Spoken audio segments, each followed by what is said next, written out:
Those are my bona fides. Those are the reason I don't have to argue with you. Those are the reason I don't have to defend God and who God is. In every time it speaks of power. It always uses the same word in these instances this morning. Dunamis, which is miracle working power. It is the life of God. The only true witness there is of Christ's resurrection is who? Christ. Well, the Holy Spirit is what does it. Brings the life out. It is Christ. If you wanted to prove that I rose from the dead, what would be the only proof? You. Me. You want to prove the resurrection? Present Him. That's what God's saying. The power of God, that you might be a witness of me. A witness of me. End of argument. A miracle beyond men. Jesus said, greater works than these shall you do. A miracle. In Acts, did we read the 12th verse? Neither is there salvation in any other name, for there is none other name under heaven given among men whereby we must be saved. Now when they saw the boldness of Peter and John and perceived that they were unlearned and ignorant men, they marveled, and they took knowledge of them that they had been with Jesus. And beholding the man which was healed standing with them, they could say nothing against it. Brother, if the power, and sister, if the power of God begins to move in the church, all arguments are ended. And until the power of God moves in the church, arguments shall go on. Shall go on. Churchdom's witness is this. You need to come over here. You need to come to our church. We hear. We see. We feel. We do. In the end, what have you witnessed? We. We've witnessed we. In all of the things, in all of the programs, and in all of the things that we can present, what we've done is we've witnessed we. 1 Corinthians 2.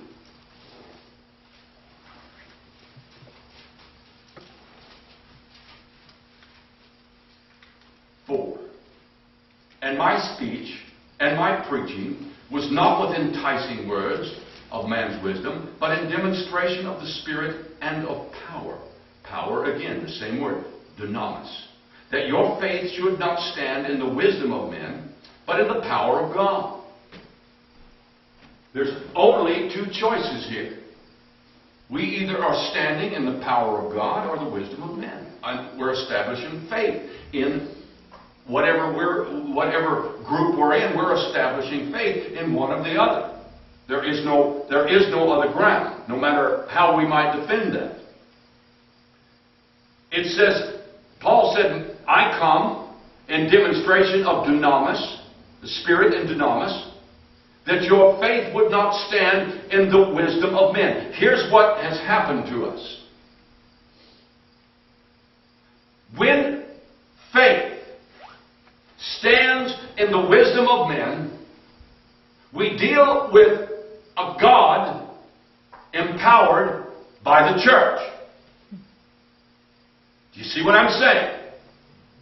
God is limited to man's wisdom. So whatever God does in our community, in our land, in our world, is going to be limited to man. So God is in fact empowered by the church. In a church that's founded its faith upon man's wisdom.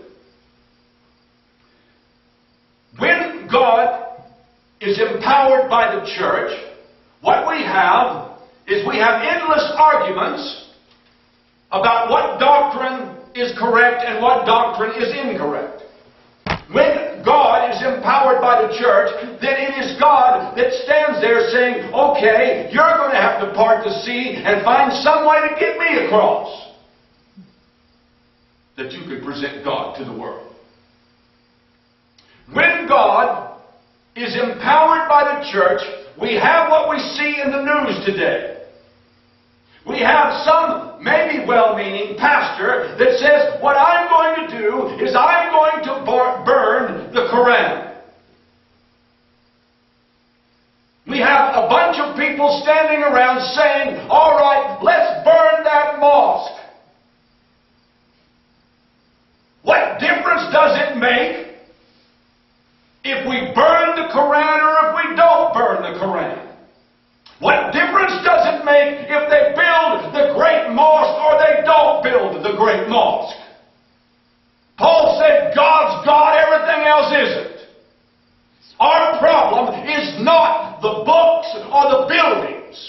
Our problem is to present Him to be a witness of His resurrection, that the world can look and say, that's God.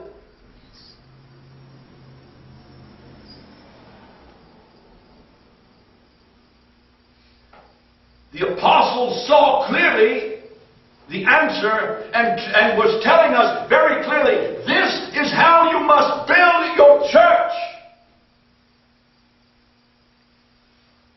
And this is where we fail. They said, that which we bring in and disciple must be that ordained to be a witness of His resurrection. We have built churches and congregations on disciples that we've asked no such thing from. And what we've done is we've filled churches with people that have say or even believe, I've made the application of the blood, but they've never applied the life to Him. If I've never moved into what's in me, I'm going to be a witness of that which has refused to move. And when I am limited, it is just a truth being shown me that it is that which still remains that must be brought under His life. This, I ask you if you can find any other route.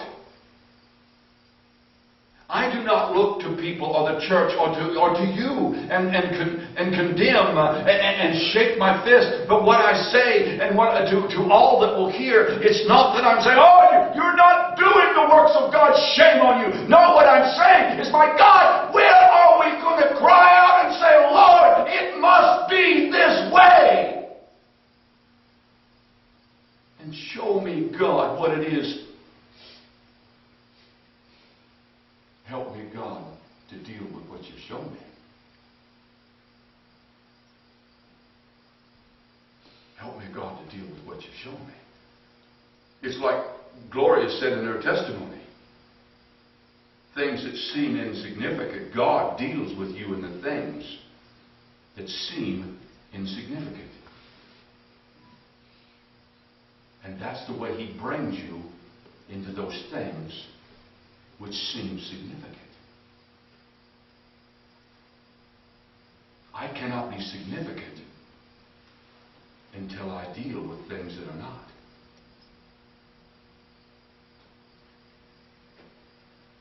So, what we need is a church empowered by God,